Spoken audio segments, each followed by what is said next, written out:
नमस्कार दोस्तों, आज की वीडियो में हम जानेंगे अविकारी शब्द या अव्यय शब्द के बारे में। तो चलिए प्रारंभ करते हैं कि सबसे पहले जानेंगे अव्यय शब्द किसे कहते हैं। देखिए, अव्यय शब्द में ही इसका अर्थ छिपा हुआ है। उपसर्ग लग जाने के कारण इसका नकारात्मक अर्थ निकलता है, नेगेटिव अर्थ निकलता है। का मतलब हो जाता है नहीं और व्यय का मतलब हो जाता है खर्च करना, मतलब जिसका खर्च ना हो, यानी जो बदले ना, जिसमें परिवर्तन ना लाया जा सके, उन्हें ही हम अव्यय शब्द कहते हैं। और अविकारी, अविकारी में क्या है, अ लग गया, नकारात्मक अर्थ निकलेगा। और विकारी का मतलब विकार उत्पन्न होना या बदलाव आना या परिवर्तन आना। तो जिसमें विकार उत्पन्न ना हो वो अविकारी है। तो अव्यय मतलब जिसमें परिवर्तन ना हो, जो व्यय ना किया जा सके, जिसको खर्च ना किया जा सके। अब यहाँ खर्च करने का अर्थ किस चीज से है, मतलब उसमें परिवर्तन ना लाया जा सके। तो जिन शब्दों में किसी भी स्थिति में परिवर्तन ना लाया जा सकता है उन्हें ही हम अविकारी या अव्यय शब्द कहते हैं। अब किन किन चीजों के आधार पर इनमें परिवर्तन नहीं लाया जा सकता है, न तो लिंग के आधार पर, न तो वचन के आधार पर, न तो काल के आधार पर, न तो कारक के आधार पर, किसी भी आधार पर जिन शब्दों में कोई परिवर्तन नहीं होता है उन्हें ही हम अव्यय शब्द या अविकारी शब्द कहते हैं। अब ये अव्यय या अविकारी शब्द यूं तो मुख्य रूप से देखा जाए चार प्रकार के होते हैं: क्रिया विशेषण, संबंध बोधक, समुच्चय बोधक और विस्मयादि बोधक। पर एक और ऐड किया जा सकता है, उसको कहते हैं हम निपात। क्रिया विशेषण में आप सभी जानते हैं कि ऐसा शब्द जो क्रिया की विशेषता बताता है, क्रिया के बारे में कुछ कहता है, कि क्रिया को मॉडिफाई करता है, उन्हें ही हम क्रिया विशेषण कहते हैं। जैसे हमने एक वाक्य लिखा कि राम धीरे धीरे चलता है, धीरे धीरे चलता है। अब यहां पर अगर आप गौर करेंगे तो चलना जो है वह क्रिया है। राम चलता है, लेकिन कैसे चलता है, धीरे धीरे। अब ये जो धीरे धीरे शब्द है वो चलना की विशेषता बता रहा है, और चलना क्या है, क्रिया है। चलता है क्या है, क्रिया है। और इस क्रिया शब्द की विशेषता कौन बता रहा है, धीरे धीरे शब्द। यह धीरे धीरे शब्द जो है वो क्रिया विशेषण है, क्योंकि यह क्रिया की विशेषता बताता है। अब इसे हम अव्यय या अविकारी क्यों कहेंगे, क्योंकि इनमें किसी भी स्थिति पर परिवर्तन नहीं हो सकता। अगर हम राम एक वचन करता है, इसके अलावा हम कोई भी अन्य शब्द लगा दें, जैसे हमने लगा दिया, मान लीजिए इसका लिंग परिवर्तित करके राम की जगह हमने सीता लिख दिया, सीता धीरे धीरे चलती है, धीरे धीरे शब्द में कोई परिवर्तन नहीं हुआ। इसी तरह से अगर हम वाक्य का काल बदल दें, राम धीरे धीरे चलता था, राम धीरे धीरे चलेगा, तो चाहे भूतकाल हुआ या वर्तमान काल हुआ या भविष्यत काल हुआ, धीरे धीरे शब्द में परिवर्तन नहीं हुआ। अब यहां पर जो शब्द है, जो वाक्य का कर्ता है, इसकी हम लिंग बदले। अब लिंग बदलने के बाद हम वचन बदलेंगे। जैसे यहां हमने लिखा लड़का धीरे धीरे चलता है, अगर हमने लिख दिया लड़के धीरे धीरे चल रहे हैं, लड़का की जगह हमने लड़के लगा दिया, यानी एक वचन कर्ता के अलावा हमने बहुवचन कर्ता शब्द यूज किए, तो भी धीरे धीरे शब्द में परिवर्तन नहीं हो रहा है। इसी कारण धीरे धीरे शब्द क्रिया विशेषण है। और क्रिया विशेषण अव्यय है या नहीं है, क्रिया विशेषण 100% अव्यय है, क्योंकि यह इसमें कोई परिवर्तन नहीं लाया जा सकता। किन किन आधारों पर, न तो लिंग के आधार पर, न तो वचन के आधार पर, न तो काल के आधार पर, और न तो कारक के आधार पर इसमें परिवर्तन नहीं होता। संबंध बोधक क्या करता है, संबंध बोधक जैसा इसके नाम से प्रतीत होता है कि यह संबंध स्थापित करता है, रिलेशन बनाता है। किसका किससे रिलेशन बनाता है, वाक्य में आए हुए संज्ञा या सर्वनाम शब्दों का वाक्य के अन्य शब्दों से एक रिलेशन बना देता है।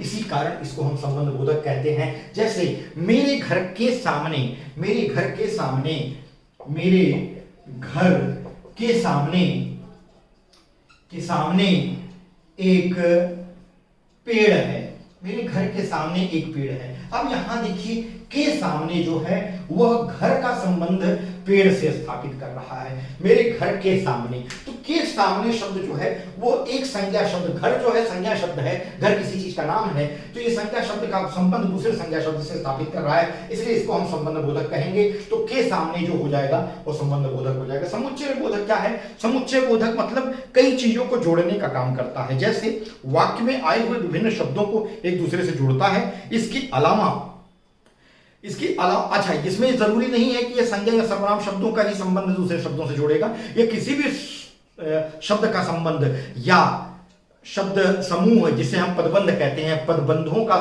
संबंध किसी दूसरे पदबंध से जोड़ता है, या एक वाक्यांश का संबंध दूसरे वाक्यांश से जोड़ता है, या किसी वाक्य का, पूर्ण वाक्य का, शुद्ध वाक्य का संबंध किसी दूसरे वाक्य से जोड़ता है। तो इसमें कौन कौन से शब्द आ जाते हैं समुच्चय बोधक में, जैसे और आ गया, तथा आ गया, एवं आ गया, इसलिए आ गया, ये सब शब्द जो है समुच्चय बोधक होते हैं। विस्मयादि बोधक इसके नाम से ही स्पष्ट है, जो विस्मय दे, जो आश्चर्य चकित कर दे, वह विस्मयादि बोधक होता है। और इसमें क्या होता है, विस्मय सूचक शब्द। अब जो जरूरी नहीं है कि विस्मय शब्द का अर्थ होता है आश्चर्य, लेकिन इसमें खाली आश्चर्य नहीं आता, इसमें दुख भी आता है, इसमें शोक भी आता है, इसमें उल्लास भी आता है, इसमें घृणा भी आती है। तमाम तरह के भावों को व्यक्त करने वाले जो शब्द हैं, जैसे हे भगवान, हाय हाय, हाय, छी, ठीक है, अरे, इत्यादि शब्दों का प्रयोग हम विस्मय को, या हम कह सकते हैं इस तरह के भाव जो मन में विस्मयादि बोधक जो भाव होते हैं उनको प्रकट करने के लिए किया जाता है। अब हम एक तरफ से डीपली देखेंगे, गहराई से अध्ययन करेंगे क्रिया विशेषण का। क्रिया विशेषण मैंने बता दिया क्रिया विशेषण किसे कहते हैं। अब जान लीजिए क्रिया विशेषण 4 तरह का होता है। क्रिया की विशेषता बताने वाले जो शब्द प्रयोग किए जाते हैं वो 4 तरह की विशेषता बताते हैं। कालवाचक, वाचक मतलब बताने वाला, काल मतलब समय। ऐसा क्रिया विशेषण शब्द जो काल बताए, काल मतलब समय, काल का मतलब क्या हो गया, समय, जो समय बताए, किसका समय बताए, क्रिया का। ऐसा क्रिया विशेषण शब्द जो क्रिया के होने का समय बताता है वो कालवाचक कहलाता है। स्थानवाचक क्रिया विशेषण जो क्रिया के होने का स्थान बताता है, किस जगह पर क्रिया हो रही है। और रीतिवाचक क्रिया विशेषण, रीति का मतलब होता है तरीका, रिवाज, तो किसी चीज को करने का जो तरीका है, ठीक है, रीति क्या है, मैनर क्या है, तो उसको वाचक मतलब बताने वाला क्रिया विशेषण शब्द जो क्रिया के होने का तरीका बताता है उसे हम रीतिवाचक कहते हैं। परिमाणवाचक, आप सभी जानते हैं परिमाण का मतलब, परिणाम और परिमाण में अंतर है मित्रों। परिणाम जो होता है वो रिजल्ट कहलाता है, परिमाण मतलब मात्रा, मात्रा वाचक मतलब बताने वाला, किसकी मात्रा बताने वाला, क्रिया की, क्रिया कितनी मात्रा में हो रही है। अब देखिए एक एक करके हम जान लेते हैं कि उदाहरणों को, और ये तमाम सारे शब्द मैंने उदाहरण के तौर पर लिखे हैं। मैं ये नहीं कहता हूं बस इतना ही, इसके अलावा बहुत सारे शब्द आप ढूंढ सकते हैं तमाम सारी किताबों में, और बहुत सारे वीडियोस जो यूट्यूब पे तमाम सारे विद्वान लोग, तमाम सारे अच्छे लड़के लड़कियां, तमाम टीचर्स अपने यूट्यूब चैनल बनाए हैं, उसमें से भी आप ज्ञान ले सकते हैं। कहीं से भी पढ़िए, आपको ज्ञान होना चाहिए। देखिए यहाँ पर कालवाचक क्रिया विशेषण पहले दिखाते हैं। यहाँ पर ढेर सारे शब्दों को मैंने लिखा है और ये सारे शब्द क्रिया के होने का समय बताते हैं। जैसे आज, पिताजी आज आएंगे, आएंगे लेकिन कब, आज, उनके आना उनकी क्रिया है, पिताजी आएंगे लेकिन कब आएंगे, आज, आज क्या है, समय बता रहा है, तो आज क्या हो जाएगा, कालवाचक क्रिया विशेषण। पिताजी कल आएंगे, पिताजी अब आएंगे, वह अब आएगा, जब, प्रातः, परसों, सायं, कब, अभी, कभी, पश्चात, सदैव, दिन भर, वह दिन भर खेलता है लेकिन कब, दिन भर, दिन भर क्या हो रहा है, उसका समय बता रहा है, वो खेलता है लेकिन कब खेलता है, दिन भर खेलता है। नित्य, वह नित्य सुबह स्नान करता है, ठीक है, वह नित्य स्नान करता है, तो नित्य शब्द जो है कालवाचक हो गया। लगातार, वह लगातार परिश्रम करता है, तो लगातार क्या हो जाएगा, कालवाचक, काल बता रहा है, समय बता रहा है। निरंतर, वह निरंतर अध्ययनशील है। सदा, वह सदा सत्य बोलता है।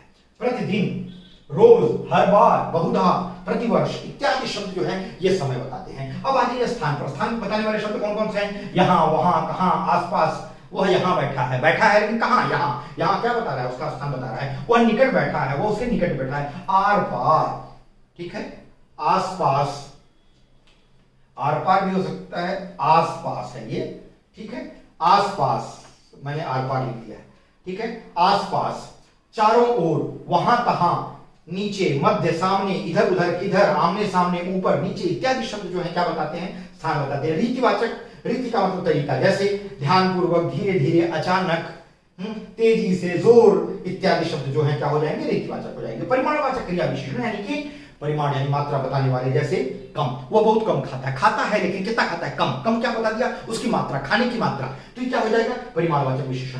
अब जाइए जान लीजिए परिमाणवाचक क्रिया विशेषण। बहुत, बहुत शब्द क्या है, बहुत शब्द भी मात्रा बताता है, जैसे वह बहुत खाता है लेकिन कितना, बहुत। अब जितना, तुम जितना, हाँ, तुम उतना ही खाओ जितना पचा सको, तो जितना शब्द क्या हो जाएगा, वो भी मात्रा है। काफी, वो काफी, पानी पी गया तो काफी पी गया। अब वहां काफी, वो काफी नहीं है जो पीने वाला है, काफी का मतलब बहुत ज्यादा। पर्याप्त क्या हो जाएगा, उसने पर्याप्त भोजन किया, तो पर्याप्त शब्द जो क्या हो जाएगा, यह मात्रा बता रहा है। थोड़ा, वह थोड़ा बोलता है, वह कम बोलता है। खूब और बिल्कुल, ये शब्द क्या बताते हैं, परिमाण या मात्रा बताते हैं। अब हम चलेंगे क्या देखेंगे, संबंध बोधक के बारे में और संबंध बोधक के उदाहरणों के बारे में जानेंगे। अब हम देखेंगे संबंध बोधक अव्यय के बारे में। संबंध बोधक अव्यय के बारे में मैंने आप सभी को बताया कि संबंध बोधक अव्यय वे शब्द होते हैं जो किसी संज्ञा या सर्वनाम के बाद प्रयोग होकर के उसका संबंध वाक्य के अन्य शब्दों से जोड़ने का काम करते हैं। तो बहुत डिफिकल्ट चीज नहीं है जिसको समझना बहुत ही कठिन हो, कोई रॉकेट साइंस हो, बहुत ही आसान है। थोड़ा सा दिमाग लगाएंगे तो आसानी से समझ में आ जाएगा। अब गौर करिए, अब ये संबंध बोधक अव्यय यानी जो शब्द ये होते हैं जो संबंध जोड़ने का काम करते हैं एक शब्द का दूसरे शब्द से वाक्य में आकर के, ये क्या होते हैं, ये कभी कभी समय बताने वाले होते हैं, कभी कभी स्थान बताने वाले होते हैं, कभी कभी दिशा बताते हैं, कभी कभी साधन बता देते हैं, कभी कभी विरोध, साधना, समानता बताते हैं, संबंध बताते हैं, विषय बताते हैं, हेतु मतलब कारण बताते हैं, तुलना बताते हैं और विनिमय मतलब लेन देन वाली बात बताते हैं। तो चलिए देख लेते हैं कि ये शब्द कौन कौन से। के पश्चात आ गया, मैं बाजार जाने के पश्चात वह कार्य भी किया। के बाद, ठीक है, उसने घर की सफाई करने के बाद पढ़ाई की। तो के बाद, के पश्चात, के पहले, के पूर्व, के उपरांत, ये सब जो हैं वो काल बताते हैं, समय बताते हैं। इस तरह का संबंध बोधक अव्यय है। तो जरूरी नहीं है कि आप ये पूरा बाय हार्ट करें, याद करें, और ये जब तक याद नहीं होगा और ये सारे नहीं होंगे तब तक आप संबंध बोधक को नहीं समझ सकते। हमेशा याद रखिए जहां पर पश्चात के साथ के पश्चात लिखा है, के बाद लिखा है, के पहले लिखा है, के पूर्व आया है, के उपरांत आया है, ऐसे शब्द आ जाएं तो आप फटाक से समझ लीजिए कि संबंध बोधक अव्यय है।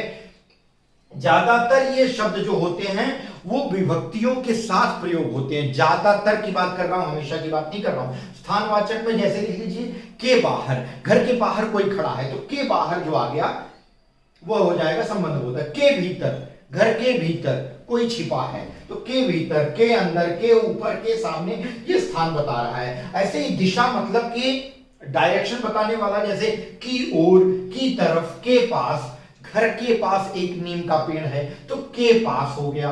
स्थानवाचक, स्थानवाचक में के सहारे, मैं उसके सहारे बैठी थी, ठीक है, के द्वारा, उसके द्वारा, के द्वारा लगाया गया, के चारों ओर, के जरिए। तो ये जो शब्द आते हैं ये क्या बताते हैं, साधन बताते हैं, किसके साधन से कोई कार्य किया गया। विरोधवाचक, के विपरीत, के खिलाफ, के प्रतिकूल, ठीक है, उस नए कानून के विपरीत, के खिलाफ किसानों ने अपना आंदोलन किया। तो के विपरीत, के खिलाफ क्या हो जाएगा, ये विरोध बताने वाला हो जाएगा। ऐसे समानता बताने वाले, की तरफ, के सामने, के सदृश, के तुल्य, के बराबर, इस तरह का अगर कोई वाक्य लिखा है उनमें इस तरह के शब्द आ रहे हैं तो वहां पर क्या बताई जाएगी, समानता बताई जाएगी, वहां भी संबंध बोधक हो जाएगा। अब ये मतलब माने ये इनको अलग अलग क्राइटेरिया में इस तरह से लिखा है ताकि आप ये समझ सके कि ये जो शब्द होते हैं किस सेंस में प्रयोग किए गए। अगर आप ये सेंस नहीं भी समझ पाते हैं, इन सारे शब्दों में से कोई भी शब्द आपको कहीं किसी वाक्य के बीच में प्रयोग किया हुआ मिलता है तो आप तुरंत समझ जाइए कि वहां पर संबंध बोधक है, क्योंकि वह किसी शब्द का किसी अन्य शब्द से संबंध जोड़ने का काम कर रहा है। ऐसे ही लिख लीजिए संबंधवाचक, के साथ, के समेत, के संग। विषयवाचक, जहां पर विषय से संबंधित यानी किसी सब्जेक्ट से संबंधित रहता है, जैसे के विषय में, मैं कल की चोरी के विषय में कुछ कहना चाहता हूं तो के विषय में, के बारे में, की बाबत। हेतुवाचक मतलब जैसे किसी चीज के कारण, जैसे के कारण, के लिए, के मारे, के निमित्त इत्यादि वाक्यों में प्रयोग होते हैं। तुलनात्मक में जैसे की अपेक्षा, इस कार्य की अपेक्षा यह कार्य करना ज्यादा उचित था तो की अपेक्षा आ गया, की आगे आ गया, के बदले आ गया, की जगह आ गया। तो ये सब जो शब्द होते हैं ये सब शब्द जो हैं ज्यादातर विभक्तियों के साथ, का, की, के साथ आते हैं ज्यादातर, ठीक है।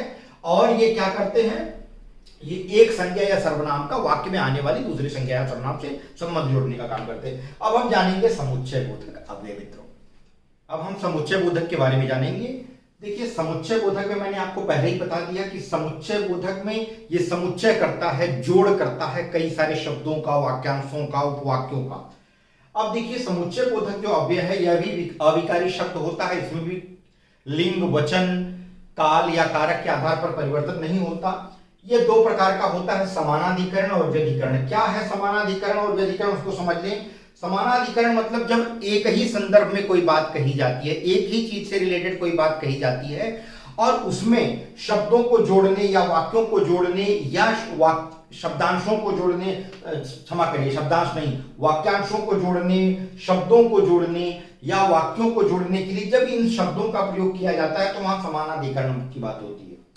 समानाधिकरण मतलब समान अधिकार वाली चीजें, यानी एक ही संदर्भ या एक ही चीज से रिलेटेड बोली गई चीजों में चाहे शब्द जोड़े जा रहे हों, चाहे वाक्यांश जोड़े जा रहे हों या वाक्य जोड़े जा रहे हों, अगर इन शब्दों का प्रयोग किया जा रहा है बीच में तो वहां पर समुच्चय बोधक होगा। लेकिन कौन सा समुच्चय बोधक? समानाधिकरण। कौन कौन से शब्द आ जाते हैं? जैसे रमेश और दिनेश आज विद्यालय जा रहे हैं तो वहां और आ गया, एवं, तथा, न का, न तो इसने खाना खाया न तो उसने, तो न का प्रयोग एक ही संदर्भ में किया गया, खाना खाने के संदर्भ में, या, बल्कि, लेकिन, अतः, अतएव, इसलिए का प्रयोग दोनों जगह होता है। यहां व्यधिकरण में भी आप पाएंगे, समानाधिकरण में भी पाएंगे, लेकिन फर्क यह है कि जब एक ही संदर्भ में किया जाए तब वहां पर इसलिए जो है समानाधिकरण बन जाता है, और जब इसलिए का प्रयोग दो उपवाक्यों को जोड़ता है, उपवाक्यों को, जिसमें एक मुख्य उपवाक्य होता है और बाकी आश्रित होते हैं, वो मैं बाद में आपको बताऊंगा। अतएव, इसलिए, इससे और इत्यादि शब्द जो है वो समानाधिकरण हो गए। व्यधिकरण में देख लीजिए, परिश्रम करो ताकि मनवांछित फल पा सको। अब देखिए, परिश्रम करना है किस लिए? कारण क्या है? कि मनवांछित फल पा सके, इस कारण से। ठीक है। कपड़े धो लो क्योंकि पानी आ गया। कपड़े धोना है, कारण क्या है? कि पानी आ गया। पढ़ाई नहीं की, परिणाम क्या हुआ? फेल हो गया। तो देखिए यहां पर, यहां दो दो उपवाक्यों को जो दोनों जुड़ रहे हैं इन शब्दों से, तो इनका अर्थ पूरा निकल रहा है, पूरे वाक्य बन रहे हैं। तो जब दो उपवाक्यों को जोड़ने वाले शब्द प्रयोग किए जाते हैं तो वे जो समुच्चय बोधक शब्द होते हैं वे व्यधिकरण समुच्चय बोधक शब्द कहलाते हैं। क्यों? क्योंकि ये दो उपवाक्यों को जोड़ते हैं। ये दोनों वाक्य नहीं होते, बल्कि एक दूसरे के बिना अर्थ अधूरा प्रतीत होता है, और ये दोनों जब इन समुच्चय बोधक शब्दों के साथ जुड़ जाते हैं तो इनका वाक्य, इन वाक्यों का अर्थ पूर्ण हो जाता है। अब ऐसे उपवाक्यों को, उपवाक्य मैं कह रहा हूं, वाक्य नहीं कह रहा हूं, उपवाक्य मतलब जो अधूरा अर्थ रखते हैं, को जोड़ने के लिए जिन समुच्चय बोधक शब्दों का प्रयोग किया जाता है उन्हें व्यधिकरण कहते हैं। अब यहां देख लीजिए, ताकि, इसलिए, क्योंकि, यहां भी देखिए ताकि आया, यदि, जैसा कि इत्यादि शब्द जो है व्यधिकरण है। परिश्रम करो ताकि मनवांछित फल पा सको, पढ़ाई नहीं की इसलिए फेल हो गया, कपड़े धो लो क्योंकि पानी आ गया है, मैंने रेल का आरक्षण करवा लिया। क्यों करवा लिया?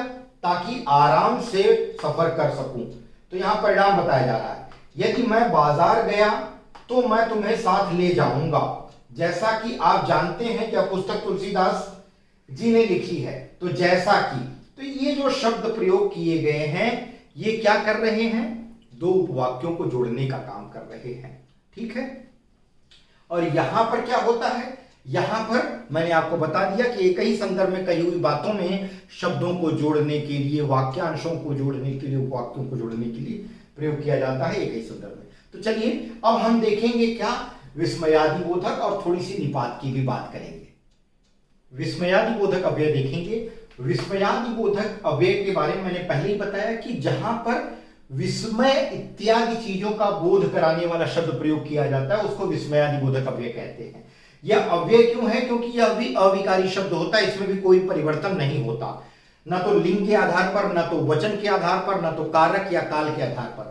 अब देखिए, इसमें सिर्फ विस्मय या आश्चर्य की बात नहीं की जाती, इसमें दुख की भी बात की जाती है, इसमें शोक की भी बात की जाती है, इसमें आश्चर्य की भी बात की जाती है, इसमें शाबाशी की भी बात की जाती है, इसमें आशीर्वाद की भी बात की जाती है, इसमें कई तरह की बातें की जाती हैं।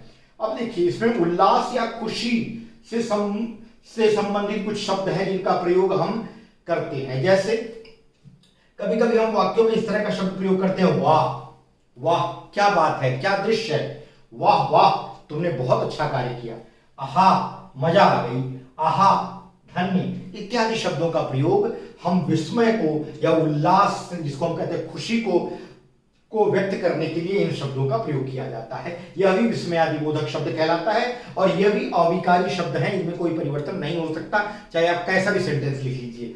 शोक बोधक देख लीजिए, जो दुख को व्यक्त करने वाले शब्द हैं, जैसे हाय, हाय शब्द को 2 बार प्रयोग भी किया जाता है, हाय हाय, आह ओह, शिव शिव, यह तो बहुत बुरा हो गया।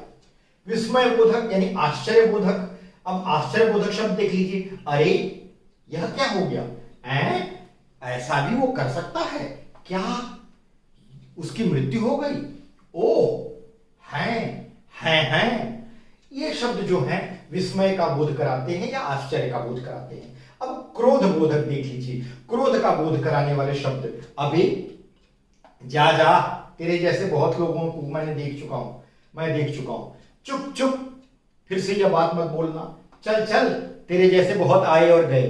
तो ऐसे शब्दों का प्रयोग हम क्रोध को व्यक्त करने के लिए करते हैं। घृणा अथवा ग्लानि का बोध कराने वाले शब्द, जैसे छी, कितनी बदबू आ रही है, छी छी, कितना गंदा स्थान है, थू थू थू इत्यादि शब्दों का प्रयोग हम घृणा को व्यक्त करने के लिए करते हैं। स्वीकृति यानी एक्सेप्ट जब हम किसी चीज को करते हैं तो उसका बोध कराने के लिए, जैसे जी हाँ, हाँ अवश्य। हमको देखिए ये सब शब्द जो अभी आए, ये तो नहीं लगता रहा होगा कि कभी विस्मय बोधक शब्द हो सकते हैं या विस्मय आदि बोधक शब्द हो सकते हैं, लेकिन ये सब भी मित्रों विस्मय बोधक शब्द होते हैं। अनुमोदन बोधक, जैसे जब हम किसी चीज को स्वीकार कर लेते हैं तो ठीक, हाँ, अच्छा, अनुमोदन करते हैं, किसी का समर्थन करते हैं तब। संबोधन बोधक, संबोधन बोधक मतलब किसी को संबोधित करने के लिए जो शब्द प्रयोग किए जाते हैं। ए जी इधर आओ, ओ लड़के सुनो, अरे लड़के मेरी बात सुनो, हे ए लड़के इधर आओ। तो इत्यादि शब्द जो है हम किसी को संबोधित करने के लिए प्रयोग करते हैं। सावधानी बोधक, जैसे हम किसी को सावधान करने के लिए कहते हैं, होशियार, ये बात फिर से मत करना, खबरदार से आज के बाद यहां नजर मत आना, सावधान, तुम जो भी कर रहे हो वो अच्छा नहीं है तुम्हारे लिए। संविधान बोधक, अभिवादन बोधक, अभिवादन बोधक मतलब जब हम किसी का अभिवादन करते हैं, किसी का सम्मान करने के लिए कुछ शब्द प्रयोग करते हैं, ठीक है। अब देखिए उसमें क्या हो गया, अभिवादन में जैसे हम किसी बड़े को जो सम्मान सूचक शब्द प्रयोग करके उसे आदर देते हैं, जैसे नमस्ते, नमस्कार, प्रणाम, चरण स्पर्श, राम राम इत्यादि शब्द जो हैं यह भी विस्मयादि बोधक में आते हैं। यहां हम किसी का अभिवादन करते हैं, स्वागत करते हैं इन शब्दों का प्रयोग करके। प्रशंसा बोधक में हम तारीफ करते हैं, जैसे शाबाश, धन्य, आगे आ जाइए। अब ये हो गए क्रिया विशेषण संबंध बोधक, समुच्चय बोधक और विस्मयादि बोधक, ये तो अव्यय है ही। इसके अलावा एक और अव्यय होता है जिसे हम निपात कहते हैं। निपात का प्रयोग कब किया जाता है, निपात का प्रयोग जब हम किसी चीज पर बल देते हैं, बल देने के लिए हम प्रयोग करते हैं, जहां हमें किसी चीज पर विशेष ध्यान दिलाना होता है वहां पर हम निपात का प्रयोग करते हैं। निपात में कौन कौन से शब्द आ जाते हैं, निपात में ही, भी, तो, तक, मात्र, भर इत्यादि शब्द आते हैं। यहां पर जिस शब्द पर हमें ध्यान दिलाना होता है, जहां पर जोर देना होता है, उसके बाद इन शब्दों का प्रयोग करते हैं। जैसे कुछ उदाहरण देख लीजिए, मुझे ही यह काम करना पड़ेगा, मुझे ही यह कार्य करना पड़ेगा, मतलब अपने ऊपर ध्यान दिलाने के लिए मुझे के बाद ही का प्रयोग किया गया। ही के प्रयोग से यह बात, इस बात पर जोर दिया जा रहा है कि काम किसी और के द्वारा नहीं किया जाएगा बल्कि मेरे द्वारा ही किया जाएगा। मुझे खबर तक नहीं है, अब ये तक लग करके ये बता रहा है कि सबको खबर है लेकिन शायद मुझे ही नहीं है, तो इस पर बल देने के लिए तक का प्रयोग किया गया। हम तो उससे मिले भर हैं, मतलब हम उसको बहुत अच्छी तरह से नहीं जानते, हाँ थोड़ी बहुत मुलाकात हमसे हुई है तो हम उसे बहुत अच्छा जानते नहीं हैं, हाँ हम उससे मिले भर हैं। मतलब अब यहां पर उस क्षणिक मात्र के मिलन के लिए इस भर शब्द का प्रयोग किया गया है जो उस बात पर बल देता है। शिक्षा मात्र से ही क्या होता है, मतलब शिक्षा मात्र से ही सब कुछ नहीं होता, आदमी के अच्छा अच्छा संस्कार भी होना चाहिए। आगे, मोहन को भी बुलाइए, मोहन को भी बुलाइए, यहां उस बात पर जोर दिया जा रहा है कि सिर्फ इन लोगों को ही मत बुलाइए, यानी कुछ लोगों को ही मत बुलाइए, बल्कि मोहन को भी बुलाइए। तो मोहन के ऊपर बल देने के लिए भी का प्रयोग किया गया। इस प्रकार मित्रों हमने देखा कि ये 4 और 1 निपात निपात को अगर जोड़ लेंगे तो कुल मिलाकर के 5 तरह की ये अव्यय हो गए या अविकारी शब्द हो गए। मैं समझता हूं मित्रों ये वीडियो आपको जरूर पसंद आई होगी। कृपया वीडियो खत्म करने से पहले यानी पूरा देखने के पहले इसको जो है आप सब्सक्राइब कर लीजिए अगर आप चैनल को सब्सक्राइब नहीं किए हैं, और साथ ही साथ लाइक बटन को दबा लीजिए और घंटी जो बेल का निशान है उसको भी दबा लीजिएगा ताकि आपको नोटिफिकेशन मिलता रहे। तो अगली वीडियो में फिर एक रोचक विषय के साथ मैं आपसे रूबरू होऊंगा। तब तक के लिए आप सभी का धन्यवाद।